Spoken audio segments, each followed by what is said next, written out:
इस समय ठाकुर जी हस्तिनापुर में आ रहे हैं। विदुरानी ने कहा वहाँ हम कैसे उनका दर्शन कर पाएंगे, वहाँ लाखों लोगों की भीड़ होगी जब भगवान आएंगे तो। विदुर ने कहा चिंता क्यों करती हो, कभी कभी इसीलिए मंदिर इसलिए ही मत जाया करो कि भगवान मुझको, मैं भगवान को देखूं। कभी कभी मंदिर इसलिए भी जाया करो, एक नजर मेरे ठाकुर जी की मेरे ऊपर पड़ जाएगी, मेरा जीवन कृतार्थ हो जाएगा। तो देवी हम उनको नहीं देख पाएंगे तो कोई बात नहीं है, चलो चलते हैं। अगर एक नजर उनकी हमारे ऊपर पड़ जाएगी तो हमारा जीवन धन्य हो जाएगा। चलो तो सही। देवी पत्नी मृदुला को लेकर के आज पहुंचे हैं हस्तिनापुर में। जैसे जैसे हस्तिनापुर में पहुंचे और जैसे हस्तिनापुर में आज पहुंचे हैं, भारी भीड़ है, सबसे पीछे विदुर विदुरानी बैठे। ठाकुर जी आए, कन्हैया ने दुर्योधन से कहा दुर्योधन पांडव आपके भाई हैं क्या? बोले बिल्कुल है। आधे राज्य के अधिकारी हैं? बोले बिल्कुल नहीं है। बोले क्यों? बिना युद्ध के हम किसी को कुछ नहीं देंगे।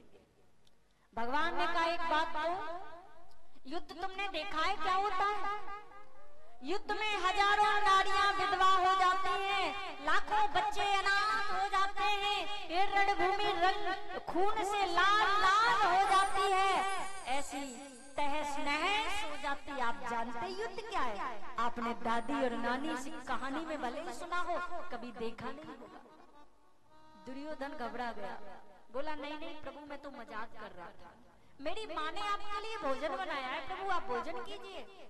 भगवान ने कहा भोजन हम दो ही जगह करते हैं, दो ही परिस्थितियों में करते हैं। या तो पेट में भूख लगी हो तो हम पा लेते हैं, और दूसरा पेट में भूख नहीं लगी हो और कोई भगत बहुत प्रेम से खिलाता हो और नहीं भूख लगने पर भी हम पा लेते हैं। ये बात सही है ना? हम किसी के घर जाएं, कोई बहुत पैसे वाला बढ़िया रूम में रुकने की व्यवस्था दे दे और देसी घी में पूड़ियां बनवाए, 3-3 4-4 सब्जियां, बढ़िया वाली मिठाई, दही, चाट, मसाला सब आपकी थाली में रख दे, आप पाने लगो और आपसे बोलो नहीं तो वो अच्छा लगेगा आपको? देसी घी की पूड़ी अच्छी लगेगी वो? नहीं ना। और किसी साधारण व्यक्ति के घर जाना, नमक का पराठा बनाए आम के अचार से दे और कहा आप थोड़ा पाओ ना, आप पाओगे तो हमें बहुत अच्छा लगेगा, तो वो नमक के पराठे में वो स्वाद आएगा जो तुम्हें 56 भोग में भी नहीं आ सकता। यही है प्रेम। भगवान ने कहा न तो तुम्हारे भीतर प्रेम है, न मेरे पेट में भूख है, मैं यहाँ भोजन नहीं करूंगा। आज का मेरा भोजन वो सबसे पीछे बैठे हैं विदुर विदुरानी, उनके यहाँ। दुर्योधन हंस पड़ा, 12 वर्षों से उनके यहाँ रोटी नहीं बनी, आपको कहाँ से खिला देंगे? वन में रहते हैं, फल खाते हैं, फूल खाते हैं, जल पीते हैं, बस यही जीवन है। आपका गान गाते हैं। भगवान ने कहा जब हमको निमंत्रण दिया है तो कोई व्यवस्था भी की होगी। विदुर जी हंस पड़े, देवी हमने तो कोई निमंत्रण नहीं दिया, चलो ठाकुर जी अपने घर आएंगे, ये बड़े सौभाग्य की बात है।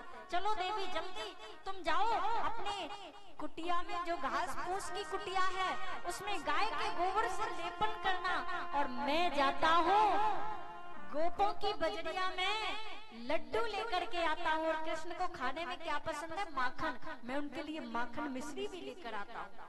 विदुरानी जल्दी जल्दी गई, गाय के गोबर से लेपन किया, स्नान कर रही थी। तब तक ठाकुर जी पहुँच गए। अब विदुर जी बाजार गए थे माखन लेने, तब तक कृष्ण पहुँचे। काकी जी गेट खोलो। और विदुरानी भीगे कपड़े पहन करके दौड़ पड़ी, भूल ही गई कि भीगी हूँ। आओ ना कृष्ण, आओ ना, स्वागत है, आओ ना, अंदर पधारो ना, बैठो ना। अब विदुरानी इतने प्रेम में है, क्या बताऊं, इतना प्रेम उमड़ पड़ा कृष्ण को देख के। आपके घर कृष्ण आ जाए तो आप भी भूल जाओगे हम क्या कर रहे हैं। लकड़ी का पाटा बिछाया, प्रेम में उल्टा बिछा गई। ठाकुर जी बैठ गए। ना ना थोड़ा उठो, इधर बैठो, थोड़ा इधर बैठो। मानो पूरी कुटिया में भगवान को नचा फेंक दिया।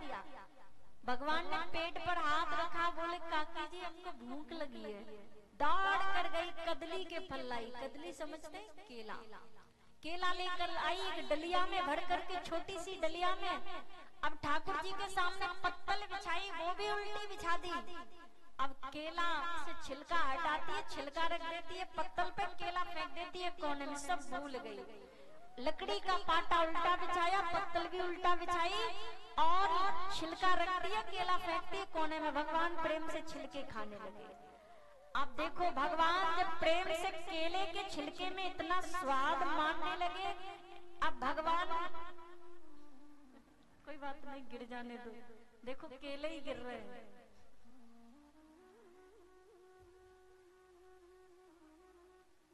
केले के छिलके प्रेम से पाने लगे प्रभु। अब जैसे जैसे केले के छिलके प्रेम से पाए, तब तक विदुर जी आ गए। कहाँ गए थे? बाजार।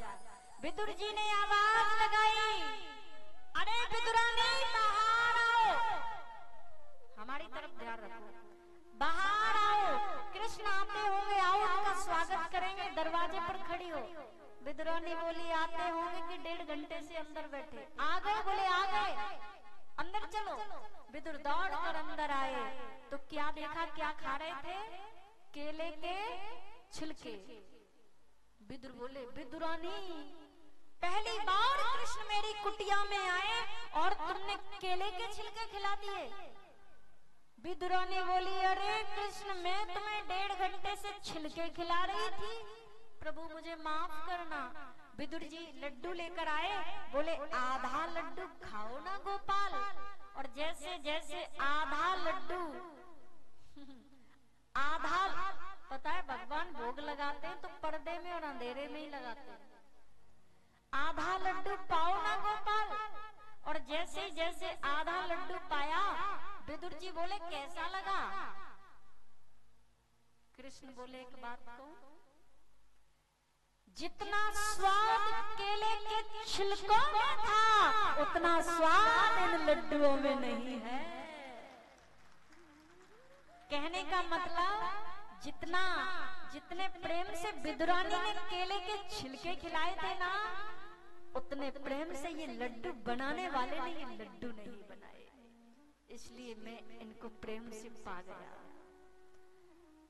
तो भगवान स्वयं कहते हैं सुंदर, भाव का भूखा हूं मैं, भाव ही बस सार है, भाव से भजता मुझे तो भव से बेड़ा।